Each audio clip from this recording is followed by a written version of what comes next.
Venu Swamy returns yes ఇక మీదట రాజకీయ విశ్లేషణలు చేయనని సినిమా వాళ్ళ జాతకాలు చెప్పనంటూ ప్రమాణం చేసిన వేణుస్వామి మళ్ళీ మొదలు పెడుతున్నారు. తెలంగాణలో బీఆర్ఎస్ మళ్ళీ అధికారంలోకి వస్తుందని, కేటీఆర్ సీఎం అవుతారని చెప్పి అభాసుపాలయ్యారు. ఆంధ్రప్రదేశ్లో టీడీపీ తుడిచిపెట్టుకుపోతుందని జాతకం చెప్పి తప్పులో కాలేశారు. వైసీపీ ఘన విజయం సాధిస్తుందని బల్లగుద్ది మరీ చెప్పారు ఆయన. ఐపీఎల్లో సన్ రైజర్స్ గెలుస్తుందంటూ చెప్పి నవ్వుల పాలయ్యారు. దెబ్బ మీద దెబ్బతో మైండ్ బ్లాంక్ అవడంతో ఇక మీద సెలబ్రిటీల జాతకాల జోలికి వెళ్ళనంటూ వెంకటేశ్వర స్వామికి, కామాక్షి అమ్మవారికి సైతం క్షమాపణ చెప్పారు. అదే వేణుస్వామి ఉనికి కోసం మళ్ళీ ఆరాటపడుతున్నారు.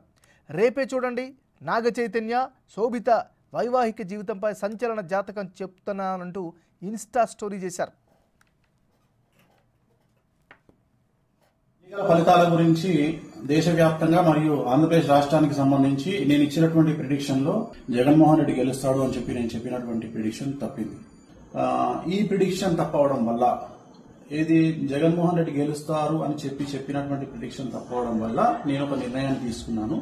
ఈ రోజు నుండి రాజకీయ పరమైనటువంటి విశ్లేషణలు, ప్రిడిక్షన్స్ కానీ, అలాగే సినిమా పరిశ్రమకు చెందినటువంటి వ్యక్తిగతమైనటువంటి పర్సన్స్ కు సంబంధించిన ప్రిడిక్షన్స్ కానీ ఇక మీదట ఎలాంటి సోషల్ మీడియాలో చెప్పడం మానేస్తా ఉన్నాను.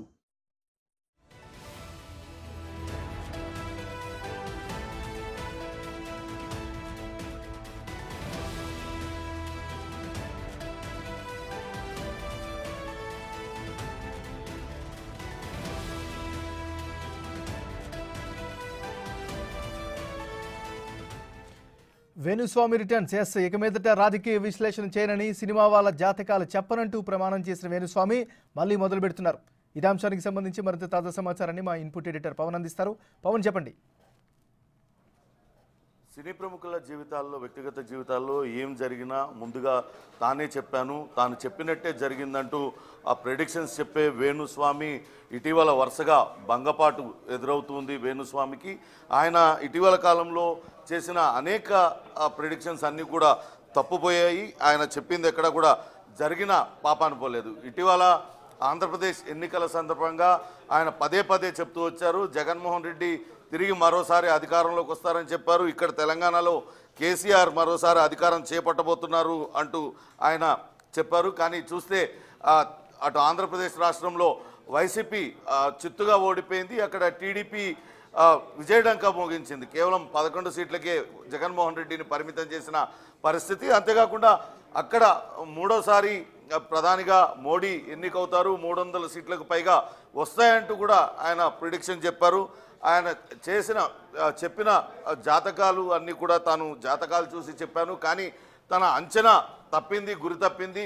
తన నిత్యం తన వెంటే ఉండే వెంకటేశ్వర స్వామి, కామాఖ్య దేవి తల్లితో వాళ్ళిద్దరికీ క్షమాపణ చెప్తున్నాను, ఇకపై తాను ఎట్టి పరిస్థితుల్లో కూడా ఇటువంటి జాతకాలు చెప్పను అంటూ ఆయన ఒక వీడియో కూడా రిలీజ్ చేశారు ఇటీవల ఆంధ్రప్రదేశ్ ఎన్నికల ఫలితాలు వచ్చిన సందర్భంగా.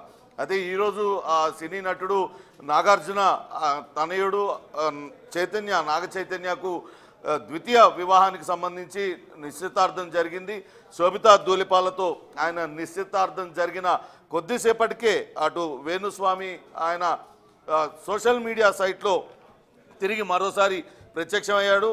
సినీ తారల యొక్క వ్యక్తిగత జీవితాల గురించి ఏమాత్రం మాట్లాడను అని చెప్పిన ఆయన తిరిగి మరోసారి వాళ్ళ వ్యక్తిగత జీవితాల గురించి చెప్తాను అంటూ ఆయన వచ్చాడు.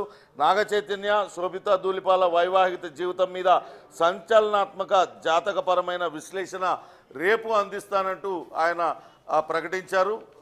ఇటీవల కాలంలో ఆంధ్రప్రదేశ్ ఎన్నికల ఫలితాలు విడుదలైన తర్వాత ఆయన ఈ జాతకాలు చెప్పేదానికి దూరంగా ఉంటున్నారు.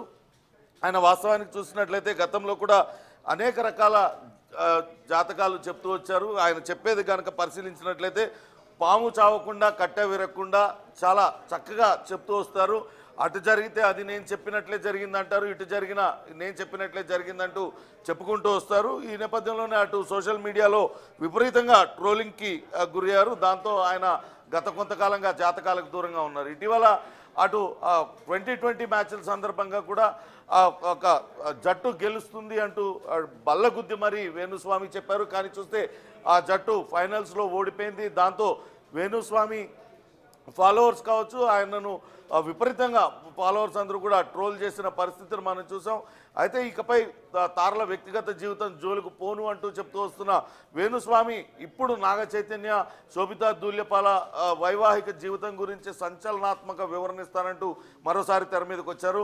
గతంలో అటు నాగ చైతన్య అటు సమంతాన్ని చేసుకున్న సమయంలో ఆయన కొంతవరకు ఆ ప్రిడిక్షన్స్ చేశారు. ఒక సినీ నటుడు సినీ నటిని చేసుకున్న సినీ జంట విడిపోతుంది అని చెప్పారు. తర్వాత నాగ చైతన్య సమంత విడిపోవడంతో తాను వీళ్ళ గురించే చెప్పానంటూ ఆయన వచ్చారు. ఇప్పుడు మరి వీళ్ళ గురించి ఏం చెప్తారు? ఈ జంట చిరకాలం చల్లగా హాయిగా ఉంటుందని చెప్తారా, లేకుంటే మరో రకమైన ప్రిడిక్షన్ చెప్తారా అనేది చూడాలి. కానీ కేవలం పబ్లిక్ అటెన్షన్ డ్రా చేసేందుకే మరోసారి వేణుస్వామి ఇటువంటి చీప్ ట్రిక్స్తోని ముందుకి వస్తున్నారు. ఆయన సినీ నటులు వాళ్ళ వైవాహిక జీవితాలు, వాళ్ళ వ్యక్తిగత జీవితాలంటే అందరికీ ఆసక్తి ఉంటుంది కాబట్టి వాళ్ళపైన ప్రిడిక్షన్స్ చేస్తూ తన పబ్బం గడుపుకుంటున్నాడనే విమర్శలు అయితే పెద్ద ఎత్తున వస్తున్నాయి. చూడాలి అసలు వెంకటేశ్వర స్వామి మీద అటు కామాఖ్యాదేవి మీద ఒట్టేసిన వేణుస్వామి ఒట్టు తీసి గట్టు మీద పెట్టి మళ్ళా నాగ చైతన్య, శోభితా ధూళిపాల జాతకాలు ఎందుకు చెప్తున్నారు అంటే ఆయన తన వ్యక్తిగతంగా ఆయనకు తిరిగి సొసైటీలో తిరిగి మళ్ళోసారి గుర్తింపు రావాలి. ఇటీవల ఆయన చెప్పడం మానేసిన తర్వాత ఆయన పలకరించే నాదుడే దిక్కులేనట్టుగా అయ్యింది. దాంతోనే మరోసారి వీళ్ళిద్దరిని అడ్డం పెట్టుకొని మళ్ళా స్ట్రీమ్ లైట్లోకి రావాలని చూస్తున్నాడు అనేది అటు వేణుస్వామి వీని వ్యతిరేకించే వాళ్ళు, వేణుస్వామి పైన విమర్శలు చేసే వాళ్ళందరూ కూడా అంటున్న మాట. చూడాలి రేపు వేణుస్వామి ఏ రకమైన ప్రిడిక్షన్తో ముందుకు వస్తాడనేది మాత్రం ఆసక్తిగా అందరూ ఎదురు చూస్తున్న పరిస్థితి అయితే ఉంది. Thank you Pawan.